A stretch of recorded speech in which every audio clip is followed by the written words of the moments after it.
For our final interview this evening, Anjelica Sanders sits with award-winning social entrepreneur and educator Kimberly McGlonn, Ph.D., to discuss moving communities forward through mission-driven business and sustainability.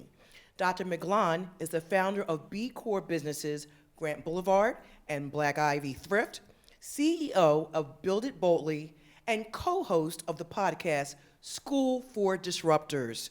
Kimberly is also a councilwoman in Montgomery County. Welcome to the studio, Anjelica and Kimberly. Thanks so much, Sheila, and thank you so much, Kimberly, for joining me today. I'm so excited to sit down with you and talk more about all that it is that you do. So my first question is, you mentioned Grant Boulevard, Build It Boldly. You've recently added Black Ivy Thrift. Can you tell us, it's a lot that you do, but can you tell us what's at the core of it all? I think that what's at the core at it for me is an extension of what I was doing in the classroom, which is thinking about how can I build things that inspire people to reconceptualize the moment that we're living in and put it in perspective with the history of this country and what we have to consider as we imagine what the future respond to. Absolutely. So you worked in a classroom and you've had your experiences, and now it's just all coming together through lots of different projects, but now we get to see it. So thank you for sharing. So when I think about, I first met you and learned about Grant Boulevard, right? Yeah. And at the surface, Grant Boulevard is a fashion brand, a store to buy cute clothes, it has a great vibe, but it's a lot more than just that. Can you tell us more about the mission and vision of Grant Boulevard? Yeah, I founded Grant Boulevard in 2017 before I really even actually fully understood what my role in the fashion industry would be.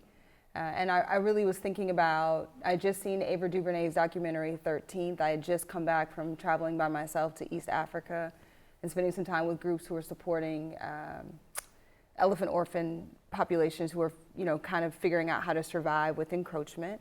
And I came back and started thinking about, given what I was coming into a consciousness about, how could I set up a way forward for us, a new kind of blueprint for intersectional business design, right? So businesses have to put profit as a driver, but oftentimes what happens is thinking about the planet and thinking about people gets pushed to, secondary, tertiary considerations.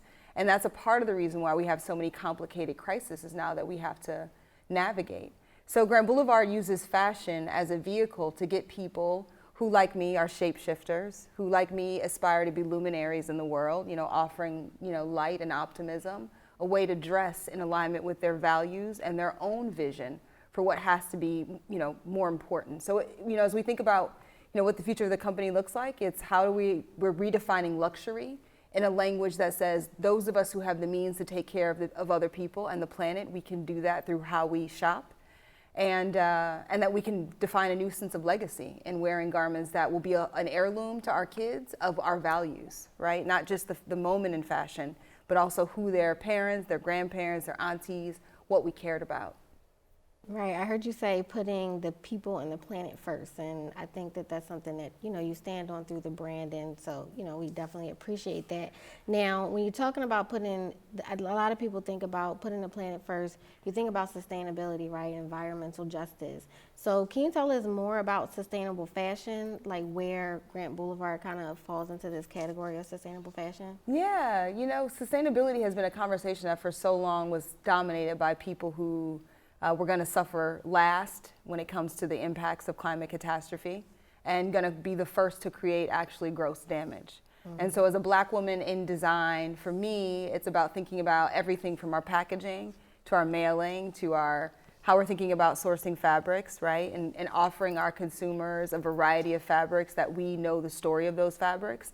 And then what makes us really unique is that in addition to being sustainable, we're really committed to producing locally. We are a company that wants to show up uniquely for Philly. We cut and sew in Philly, we sell in Philly, we want to put Philly first, and we want to give the city a new point of pride in terms of what the maker community is doing and how the future of making actually is being funneled right through this longer story of Philadelphia as a textile center for the world. We appreciate that. Now, not only are you committed to better ways of making clothes, and you think about that in the way that you produce clothes and being local and all those things, but you're also committed to working with marginalized communities. Can you tell us more about that and how it aligns with the brand? Yeah,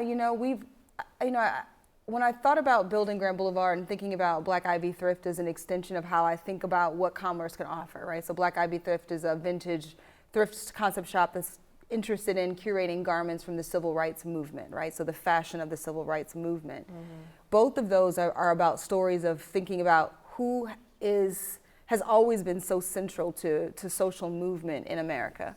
And when I think about hiring or even collaborating with photographers, I'm always thinking about how can I include folks who maybe identify as trans or queer or who are differently or disabled. How do we make space?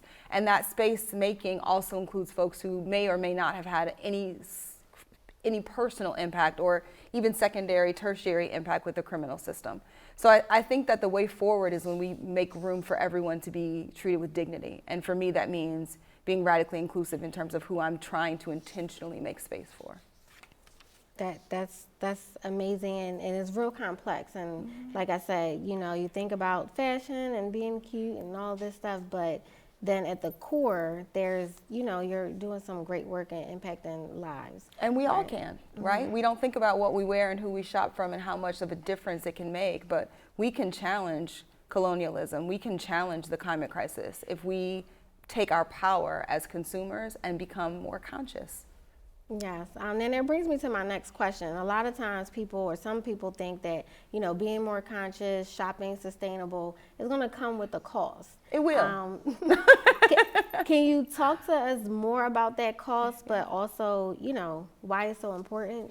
Yeah, as a global economy that's so rooted in the extensions of slavery, we really don't know the true cost of very much at all. Right? And when so much of our supply chain is rooted in not paying people, under the era of American slavery, anything, and now under this era of globalization, very little, we don't actually know how much things cost. Mostly what we pay for is actually marketing, right?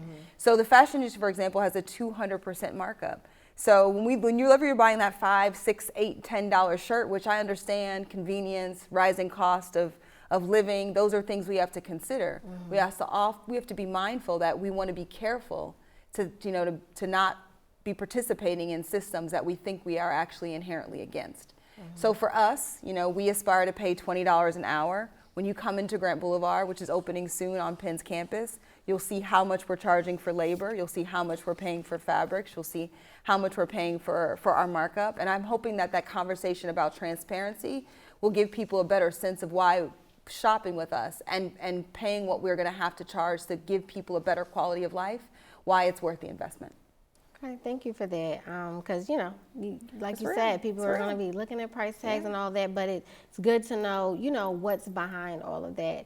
And so can you share with those who are watching how we can rethink our day-to-day to better contribute to a more sustainable future? Yeah, I think so much of it is thinking about the habits of our grandparents, who were figuring out how do they reuse something, how do they repurpose something, right? Thinking about what are you bringing into your home and who made it and where it came from. Oftentimes reducing our consumption is going to be really important when it comes to thinking about the future of the planet. And that can mean shopping at thrift stores and bringing home things that were used once before, or, reducing, how far you go to get what you need. How can you support what's local to you? Kimberly, you have so much to share. You're doing so much, but we only have so much time. Can you tell people where we can find you and where we can learn more about what it is that you do and, how we can better contribute to the world around us? Absolutely. You guys can find us on Penn's campus at 34th and Walnut. That's where Grant Boulevard is going to be opening on Earth Day this year. You can find us on 36th and Lancaster at Black Ivy Thrift, and you can find us online at www.grantboulevard.com and blackivythrift.com. Thank you so much. Thank you. This was great.